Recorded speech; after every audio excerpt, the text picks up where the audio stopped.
Oke, selamat datang semuanya. Hari ini kita bakal jadi arsitek. Tapi kita nggak akan bangun kota pakai batu bata atau semen. Kita akan membangun pemahaman lengkap tentang Discord. Bener-bener dari nol, bagian per bagian. Udah siap pegang cetak birunya? Sip, ini dia peta jalan kita hari ini. Kita mulai dari yang paling dasar, yaitu fondasinya. Apa itu Discord?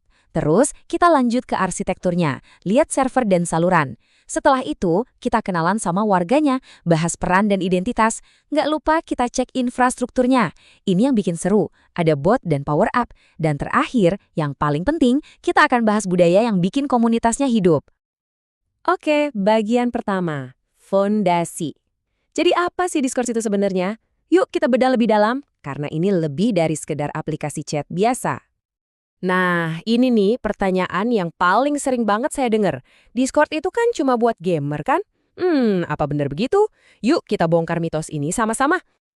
Kalau kita lihat sejarahnya, memang bener sih, pas pertama kali rilis di Mei 2015, Discord itu fokusnya buat komunitas gamer. Tapi, coba lihat sekarang, platform ini udah berevolusi jauh banget. Sekarang Discord jadi rumah buat segala macam komunitas digital, bukan cuma gamer doang. Jadi kalau kita mau definisikan secara resmi, Discord itu apa? Nah, ini dia. Discord itu platform sosial yang isinya lengkap banget. Ada pesan instan, kayak chat biasa, ada juga voice over IP atau VoIP. Itu loh yang buat kita bisa ngobrol langsung pakai suara. Bahkan ada fitur distribusi digital juga.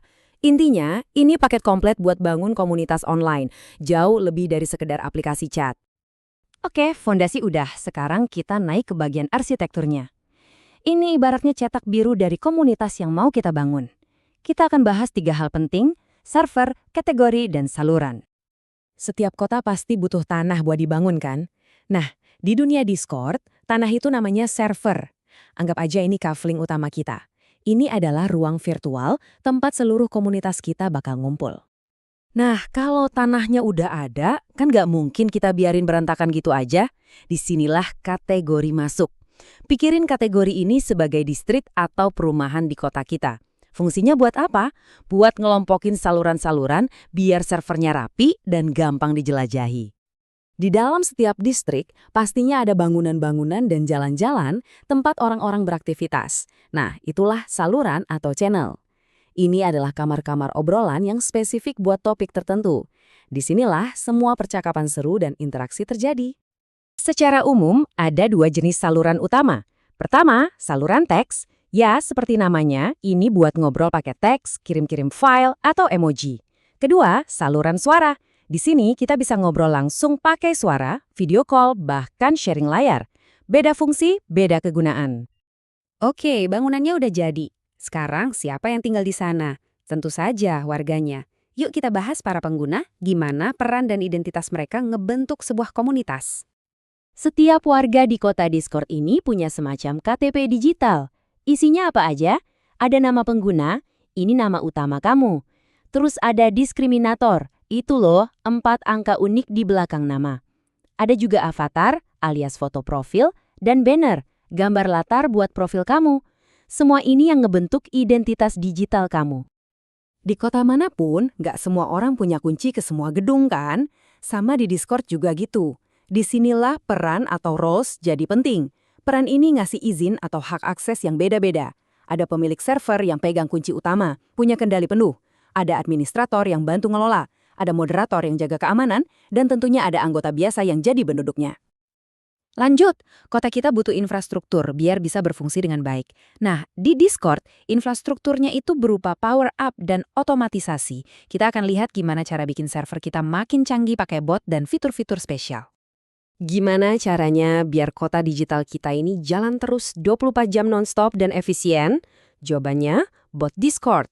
Anggap aja bot ini kayak staff atau robot pekerja otomatis yang nggak pernah capek. Mereka ini program yang bisa ngelakuin banyak hal, mulai dari moderasi, ngasih hiburan kayak muter musik, atau bahkan ngatur event. Coba deh, bayangin kalau semua dikerjain manual.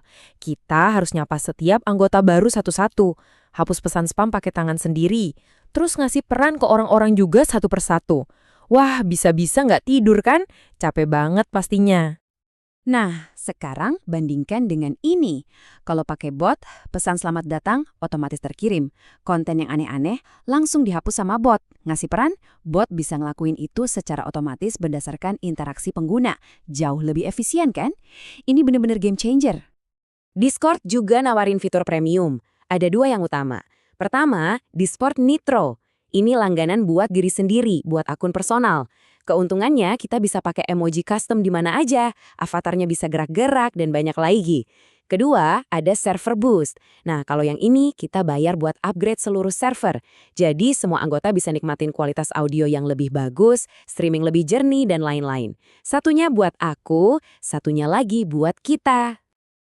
Oke, kita udah punya kota yang canggih, tapi apa gunanya kota megah kalau isinya kosong dan gak ada kehidupan? Nah, ini dia bagian terpenting, budaya. Ini bukan lagi soal struktur, tapi soal interaksi yang bikin komunitas kita bener-bener hidup. Coba kita lihat gimana cara komunikasi di dalam komunitas. Ada beberapa pola, tapi yang paling umum dan sehat di Discord itu pola all channel. Artinya apa? Artinya, semua orang bisa ngobrol langsung satu sama lain secara terbuka, nggak ada hierarki yang kaku. Ini penting banget buat ngebangun transparansi dan bikin semua anggota merasa dilibatkan. Jadi, apa aja sih pilar-pilar yang bikin budaya komunitas jadi kuat? Pertama, harus ada aturan main yang jelas. Kedua, sistem feedback yang transparan, jadi semua orang bisa kasih masukan. Ketiga, ada proses penyambutan buat anggota baru biar mereka nggak bingung. Keempat, adanya kolaborasi real time. Dan yang terakhir, jangan lupa, adain acara bareng-bareng secara rutin. Dan kutipan ini benar-benar ngerangkum semuanya. Budaya sebuah komunitas ditentukan oleh norma dan cara berkomunikasi yang berkembang seiring waktu. Itulah jantung yang hidup dari sebuah server. Keren banget kan? Budaya itu ibarat nyawanya. Nah, kita sudah bahas semuanya. Dari fondasi, arsitektur, warga, infrastruktur, sampai ke budayanya. Sekarang, cetak birunya sudah ada di tangan Anda. Pertanyaan terakhirnya simple, kota digital seperti apa yang akan Anda bangun?